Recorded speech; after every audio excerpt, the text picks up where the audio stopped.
तो चलिए इस टॉपिक में हम लोग बात कर लेते हैं जो अपना पैसिव ट्रांसपोर्ट है उसके टाइप्स के बारे में। तो इसके फर्स्ट टाइप को हम लोग अभी डिस्क्राइब करेंगे जिसका नाम है डिफ्यूजन।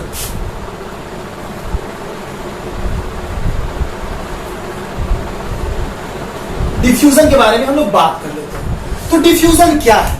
ऑब्वियस सी बात है, अगर ये हमारा पैसिव ट्रांसपोर्ट का टाइप है तो इसमें भी जो इनमें मूवमेंट होगा सब्सटेंसेस का वो क्या होगा, हाई कॉन्सेंट्रेशन से लो कॉन्सेंट्रेशन की तरफ चीजें मूव करेंगी।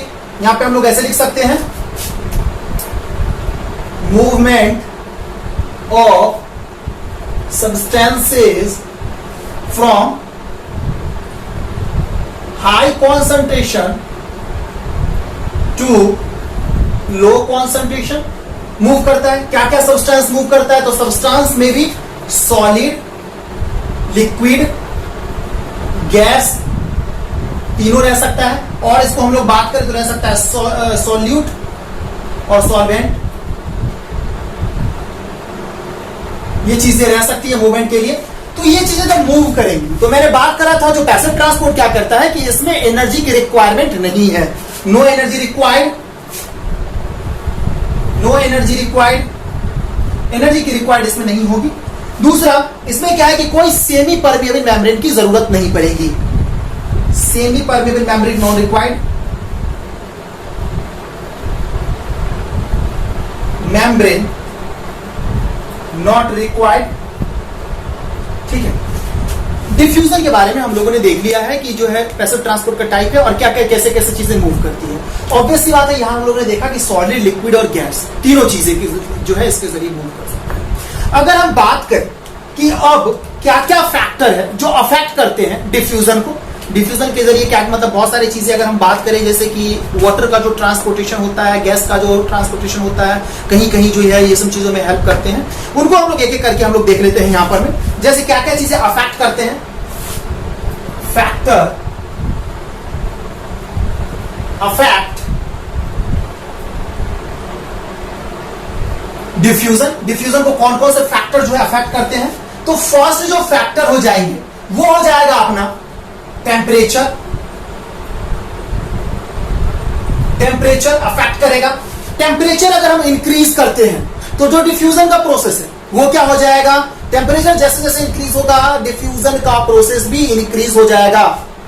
टेम्परेचर जो है डायरेक्टली प्रोपोर्शनल है, टेम्परेचर अगर टेम्परेचर इंक्रीज तो क्या होगा, जो अपना डिफ्यूजन है वो भी क्या होगा, इंक्रीज करेगा। दूसरा अगर हम बात करें सरफेस एरिया,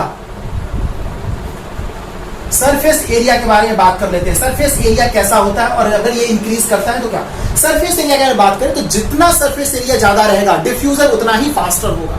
जैसे कि हम बात करें अपने अल्वियोली सैक में, देख लीजिए कितना ज्यादा अल्वियोली सैक रहता है। दूसरा अगर हम लोग ले लेते हैं अपने विलाई में, कितना ज्यादा विलाई का जो है सरफेस एरिया ज्यादा रहता है, जो एब्जॉर्प्शन में हेल्प करता है। यहाँ पे जो रेस्पिरेशन करते हैं उसमें अल्वियोली सैक ज्यादा से ज्यादा अमाउंट होने के कारण वो हेल्प करता है। सरफेस एरिया इंक्रीज अगर ज्यादा रहेगा, सरफेस एरिया अगर ज्यादा रहेगा, सरफेस एरिया अगर ज्यादा रहेगा तो क्या हो जाएगा, डिफ्यूजन भी ज्यादा होगा। थर्ड अगर बात करें, थर्ड अगर हम यहां पे बात करते हैं डेंसिटी के बारे में, डेंसिटी के बारे में बात करें, डेंसिटी ऑफ सब्सटेंसेस, सब्सटेंस का डेंसिटी के बारे में बात करें तो ये क्या होता है कि अगर किसी सब्सटेंस का डेंसिटी अगर बहुत ही ज्यादा है तो डिफ्यूजन उतना ही कम हो जाएगा। इसको हम लोग ग्राम्स लॉ के दावे, ग्राम्स साइंटिस्ट थे उन्होंने इनको दिया था, इसलिए इसको हम ग्राम्स लॉ भी बोलते हैं। इसको बोला जाता है ग्राम्स लॉ, ग्राम्स लॉ भी बोला जाता है इसको। एक्चुअली ये लॉ क्या कहता है कि अब डिफ्यूजन जो है वो इनडायरेक्टली प्रोपोर्शनल होता है रूट ऑफ डेंसिटी के। ये चीजें याद रखना है, यानी जो डिफ्यूजन है अगर वो बढ़ेगा तो डेंसिटी कम होना चाहिए, बहुत कम, रूट अंडर डी होना चाहिए, तभी होना चाहिए। जितना ज्यादा डेंसिटी होगा ज्यादा ज्यादा डिफ्यूजन उतना ही कम होगा। अगर हम साइज के बारे में बात कर ले, थर्ड फैक्टर ले लेते हैं। हाँ, तो चलिए साइज के बारे में देखते हैं। एक फैक्टर साइज है। अगर साइज किसी भी सब्सटेंसेस का, अगर सॉलिड का जो है यानी सॉल्यूट का साइज अगर जो है वो भी अफेक्ट करता है डिफ्यूजन प्रोसेस को। अगर सब्सटेंस का साइज अगर ज्यादा होता है, ज्यादा साइज होगा तो क्या होगा, डिफ्यूजन स्लो हो जाएगा। डिफ्यूजन क्या हो जाएगा, स्लो हो जाएगा। ठीक है, ये चीजें याद रखना है। फोर्थ अगर हम लोग ले लेते हैं concentration gradient. Concentration gradient, concentration gradient क्या कहता है कि मान लीजिए कि अपने घर के बारे में ले लेते हैं, कोई एक अपना घर है, उसका कॉर्नर, एक कॉर्नर में बहुत सारी चीजें यहाँ पे फुलफिल्ड हो गई हैं। ऑब्वियस सी बात है, जिस एक कॉर्नर में फुलफिल हो गई ये चीजें, तो वो दूसरे कॉर्नर में मान लेते हैं कि पानी मैंने गिरा दिया एक कॉर्नर में, दूसरे कॉर्नर में वो ऑटोमेटिकली दूसरे तरफ जो है मूव करना स्टार्ट कर जाएगा। जिधर पानी कम है उधर की तरफ ये मूव करना जो है सो स्टार्ट कर जाएगा। याद रखना इन चीज को। कॉन्सेंट्रेशन ग्रेडियंट क्या होगा? ये कॉन्सेंट्रेशन ग्रेडियंट बताता है कि जितना स्टीपर होगा, steeper the concentration gradient, higher the diffusion rate. ठीक है, ये याद रखना है।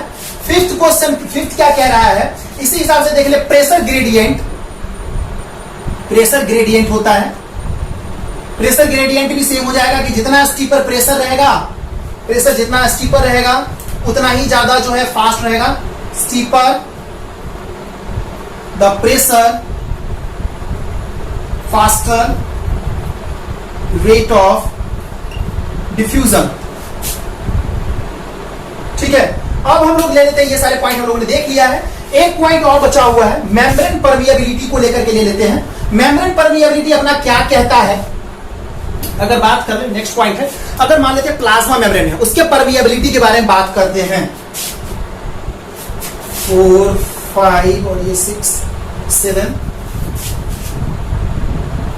मेम्ब्रेन परमिएबिलिटी क्या कहता है कि अगर ज्यादा लिपिड, अगर लिपिड सोलेबल सब्सटेंसेस अगर ज्यादा है तो डिफ्यूजन उतना फास्ट होगा।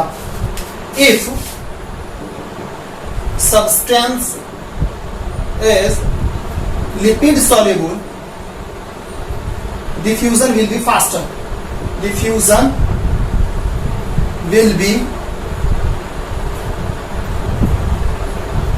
फास्टर। डिफ्यूजन उतना ही क्या होगा कि फास्ट होगा।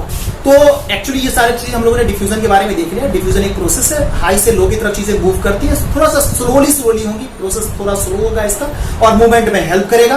ठीक है, तो ये सब जितने फैक्टर अफेक्टिंग थे वो सब सारी चीजें हम लोगों ने एक करके देख लिया। अब हम लोग बात कर लेते हैं क्या कि डिफ्यूजन कहां पे वर्किंग में होता है, खास करके प्लांट में। Why we need diffusion in plant. चलिए तो देख लेते हैं importance of diffusion in plants.